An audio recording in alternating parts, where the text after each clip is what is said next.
अस्सलाम वालेकुम नाज़रीन, डेली सरजमीन के प्रोग्राम आगाही में आप सबको वेलकम कहती हूँ। मैं हूँ आपकी मेज़बान हुस्ना तारिक और आज हमारे साथ स्टूडियोस में एक गेस्ट बैठे हुए हैं जिनका नाम है तारिक महमूद साहब। और मज़ीद हवाला देती चलूँ तो सितारा ग्रुप ऑफ इंडस्ट्रीज से इनका ताल्लुक है और साथ ही साथ ये डिफरेंट टाइप ऑफ बिजनेसेस से भी ताल्लुक रखते हैं। और मज़ीद इससे जानने के लिए और मज़ीद इसके बारे में गुफ्तगू का सिलसिला आगे बढ़ाने के लिए डायरेक्ट चलते हैं तारिक साहब के पास। अस्सलाम वालेकुम सर, कैसे हैं आप? वालेकुम सलाम। बहुत बहुत शुक्रिया आप अपना सफदर अली खान साहब का, जो मेरे दोस्त हैं कॉलेज लाइफ से, तो उन्होंने आज बुलाया था तो मैं वैसे ही आया था गुफ्तगू करने, मिलने के लिए। बाकी सब खैरियत है। सबसे पहले तो मैं तो खान साहब ने ये कहा कि मज़ीद जो है आपसे फ़ायदे उठाते हैं, मज़ीद हालात जानते हैं कि मुल्क अब किस जानिब जा रहा है। इसके लिए ये है कि सबसे पहले तो जो मौजूदा सूरत हाल है, हम सब पाकिस्तानियों को मैं अपनी फैमिली की तरफ से और आप अफवाज पाकिस्तान को मुबारकबाद देता हूँ, सलूट मारता हूँ कि वो हमारे दिलों में जो मोहब्बत है वो पहले भी थी, आज भी है। जो उन्होंने मर्द मुजाहिद हो के पाकिस्तान के लिए जज्बा जिहाद रखते हुए जो मुकाबला किया है हिंदुस्तान का और दुश्मन का, वो उसको सब पे फ़ख्र भी है और उनको मुबारकबाद भी देता हूँ दिल की कौम तह का गहराइयों सर से। जो है दुनिया कौम भर का में फ़ख्र से बुलंद कर दिया पाक फौज ने। फ़ख्र से बुलंद हो गया पूरी दुनिया में। वेस्टर्न को, अमेरिकन को, सबको पता चलेगा कि पाकिस्तान के जो मुसलमान हैं वो वाकई अल्लाह और रसूल से मोहब्बत करने वाले हैं और उनका ईमान पुख्ता है और वो जज्बा जिहाद से सरशार है। ये सारा पता चल गया पूरी दुनिया को। ये बहुत बड़ी बात है जो पाक फौज ने इकदाम की है। बिल्कुल ऐसा ही है। सर मैं मज़ीद पूछना चाहूँगी कि जो ये खुशखबरी पाकिस्तानियों को मिली है कि हमें जंग से जो है निजात मिल गई है। किसी भी कौम, किसी भी मुल्क के लिए जंग जो है एक लानत की तरह होती है। तो पाक फ़ौज, अल्लाह अल्लाह के बाद पाक फ़ौज ने हमें उससे जो है निजात दिलाई है। तो मज़ीद मैं आगे पूछना चाहूँगी, जिस तरह के जो है अब सियासतदानों में गुफ्तगू हो रही है, हमारे शहबाज शरीफ साहब और डोनाल्ड ट्रंप की बात की जाए अगर, तो ये कह रहे हैं कि हम इसको जो है मज़ीद आगे, ये दोस्ती मज़ीद आगे जो है वसी होगी। हम जो है तरक्याती और तिजारती अमूर पर भी बहस करेंगे और मज़ीद आगे मुल्क को लेकर जाएंगे। आपका इसके बारे में क्या कहना है कि मुल्क क्या अब तरक्कियों की राहों पर गामज़न होने को तैयार है? देखिए, बात यह है कि जो मौजूदा हुकूमत है ना और जो मौजूदा हमारी पाक फौज है, यह तमाम सियासी इख्तलाफात भुला के मुल्क और कौम की तरक्की के लिए, अगर ये एक पेज पे सारी सियासी पार्टियां बैठ जाएंगी और बैठ के 10 साल, 15 साल, 20 साल का प्लान बनाएंगी और सबको एक पेज पे इत्तेमाद में लेके अगर पॉलिसीज बनाई जाएं तो पाकिस्तानी जो लोग हैं तजारत में वो सबसे आगे हैं। क्योंकि उनकी सूझबूझ, उनका अंदाज जो है वो ये है कि हम मॉडर्न टेक्नोलॉजी लाएं, हम मॉडर्न लाइंस पे अपना कारोबार करें।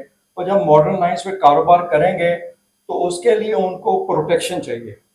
वो प्रोटेक्शन क्या है कि आप 100% बना देंगे। हमने 20 साल आज से लेके हमने कोई चीज़ पाकिस्तान के लिए इम्पोर्ट नहीं करनी।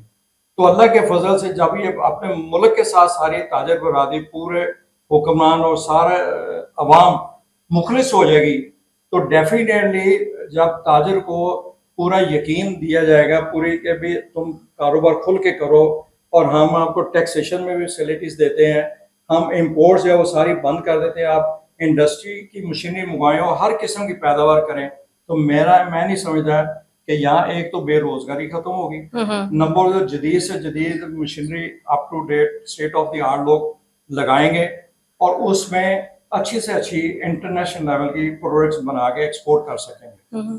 तो ये बहुत ज़रूरी है ताजर बरादरी के लिए, मुल्क की इस्तेकाम के लिए। अगर ताजर बरादरी तरक्की करेगी तो मुल्क तरक्की करेगा। आप उठा के देख लें कोई भी हिस्ट्री कि बांग्लादेश पहले कहाँ था, आज कहाँ है। आपने ताजर बरादरी के इस्तेहकाम की बात की, तो मैं यहाँ ऐड करना चाहूँगी कि जिस तरह गुज़िश्ता कई सालों से पाकिस्तान की सियासत की बात की जाए आज, तो अदम इस्तेहकाम का जो है शिकार रही है।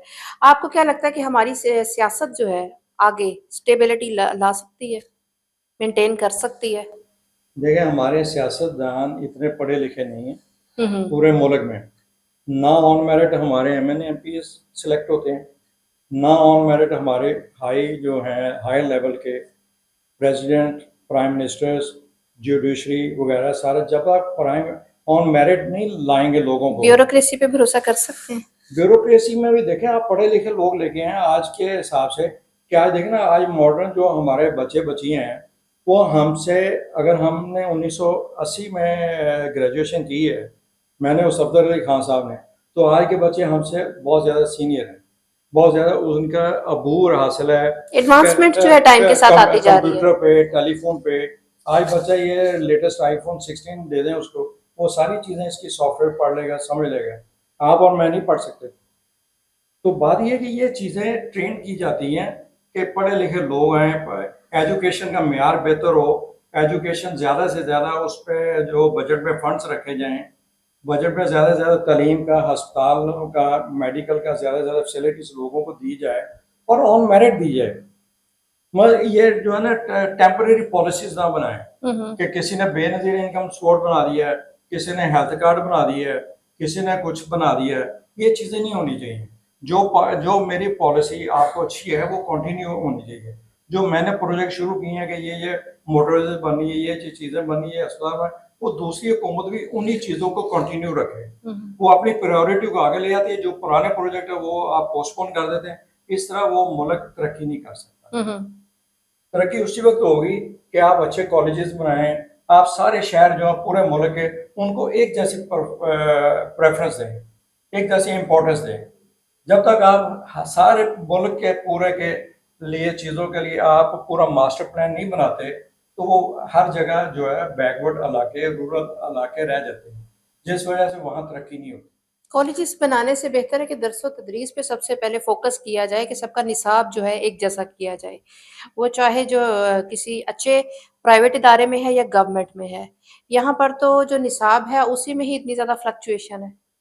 वो देखे ना, अब ज़ियाउल हक साहब ने कहा था अपने दौर में कि जी पहली से लेके 5वीं तक या 10वीं जमात तक 5 पारे पढ़ाए, ठीक है। इस मुल्क में 1982 से लेके आज तक किसी भी स्कूल में एक सवारा भी नहीं पढ़ाया जा रहा, ठीक है। 2005 से लेके फैसलाबाद में यूनुस टाउन में जाके आप विजिट कर लें, तो मेरा वहाँ एक मुस्तफ़वी एजुकेशन सेंटर मैंने चलाया है। 1 जनवरी 2005 को मैंने इफ्तिताह किया। वो कॉन्सेप्ट मैंने कहाँ से लिया कि मेरे घर में मेड काम करती थी, वो मेरे लिए नाश्ता बनाती थी, रात को 11 बजे तक मेरा खाना और चाय पानी सर्व करती थी। मैंने एक दिन, मुझे मौलवी साहब आए, उन्होंने कहा ये कुरान पाक पढ़ना। मैंने कहा आप तर्जुमे के साथ मुझे कुरान पाक पढ़ाएं। मैंने और मेरी वाइफ ने पढ़ना शुरू कर दिया। एक दिन मैंने वैसे ही कहा, जिक्र किया, मैंने कहा जी मेरी मेड है, उनका भी ज़रा कुरान पाक सुन लें। उनको बुलाया, उनको नहीं कुरान पाक में दिलचस्पी थी। फिर मेरा एक माली है, आज भी है, उसको मैंने कहा बेटा कलमा सुनाओ, उसने ला इलाहा इल्लल्लाह मुहम्मद रसूलुल्लाह नहीं पढ़ सका। उसको 3 दिन मौलवी साहब पढ़ाते रहे, उसने कहा रिजाइन लेने। मैंने कहा बेटा देखो सारे पैसे मैंने देने, तुम पढ़ लो, तेरी आखिरत समझ जाएगी। आज वो 5 वक्त की नमाज पढ़ते हैं, उसको कलमे सारे याद हैं। यही बच्ची जो मेरे पास थी, जो कुरान पाक नहीं पढ़ती थी, कलमे नहीं आते थे, आज वो सारी बच्चियाँ की शादी भी हो गई और वो कुरान पाक भी पूरा पढ़ी हुई हैं। उसी बेस को मैंने सामने रखते हुए 1 जनवरी 2005 को अपना एक स्कूल मुस्तफ़ी एजुकेशन सेंटर का इफ्तिताह किया। आज अल्हम्दुलिल्लाह हर साल प्रेप से लेकर दूसरी जमात तक 250 बच्ची कुरान नाजरा पढ़ती है और 250 बच्ची तीसरी जमात से लेकर 5वीं तक वही कुरान पाक नाजरा दूसरी बार रिपीट करके, जब वो 5वीं जमात से फारिग होती है तो वो 2 बार कुरान पाक नाजरा पढ़ चुकी होती है। अब ये स्कूल मुझे बताएं पूरे पाकिस्तान में है ऐसा? बहुत ज़्यादा काम करने की ज़रूरत है सिस्टम को। अब वो स्कूल क्यों है 5वीं जमात? अब मैं इरादा है कि मैं उसको मैट्रिक तक लेके जाऊँ, मेरे पास जगह भी है, फंड्स भी आते जाते रहते हैं, वो कोई मसला नहीं। बात ये उस बच्ची का प्रेप से लेके जब 5वीं जमात तक वो कुरान पाक पढ़ लेगी, लिखना पढ़ना सीख लेगी, जिस तरह अखबार है, उसका खामद उसको ब्लैकमेल नहीं कर सकते। आपको आपके बेसिक राइट्स के पता होना चाहिए, एटलीस्ट फीमेल्स को राइट्स इस का पता होगा मेल डोमिनेशन कि सोसाइटी वो में। किस पेपर पे साइन करा रहा है, वो अगर उसको डाइवोर्स दे रहा है या तंग कर रहा है, तो शी शुड बी नो कि मेरे क्या राइट्स हैं, मेरे क्या हकूक है एज ए बीवी, और उसके क्या फ़राइज़ हैं और मेरे क्या फ़राइज़ हैं। सेल्फ बेस्ड अवेयरनेस होना बहुत ज़रूरी है due to shortage of time और सेल्फ रिस्पेक्ट। एग्जैक्टली वो तो सबसे पहले है। Due to shortage of time मैं लास्ट की तरफ आना चाहूंगी और मजीद मैं आपसे आखिर में एक सवाल पूछ के इख्तिताम की तरफ जाऊंगी कि रियल इस्टेट के बिजनेस में کچھ بہتری نظر آ رہی ہے؟ ریئل اسٹیٹ کے بزنس میں وہی میں نے بات کی کہ لانگ ٹرم پالیسیز دیں تاکہ لوگ اس پہ سوچیں، کیونکہ ریئل اسٹیٹ کا ہی ایک بزنس تھا. میں 2004 سے ریئل اسٹیٹ کا کام کر رہا ہوں، اپنی چیز لیتا ہوں، اپنی چیز فروخت کرتا ہوں، لیکن اس میں جو کبھی ٹرانسفر فیسیں، کبھی ٹیکسیز، کبھی دوسری چیزیں، اس وجہ سے کام رک جاتا ہے.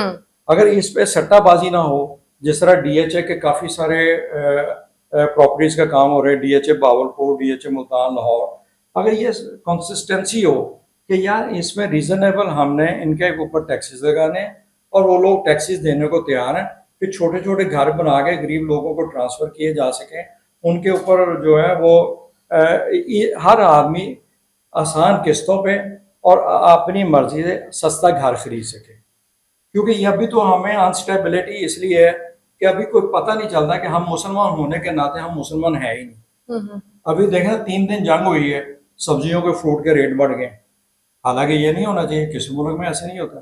ماہ رمضان آتا ہے، ریٹ بڑھ جاتے ہیں ہر چیزوں کے. اور لندن میں آپ چلے جائیں، وہاں انہوں نے سیل لگا دی ہوتی ہے کہ مسلمانوں کے لیے یہ جو کھانے پینے کی چیزیں ہیں یہ 20% لیس کر دی ہیں ہم نے، پیکیجز دینے شروع کر دیتے ہیں.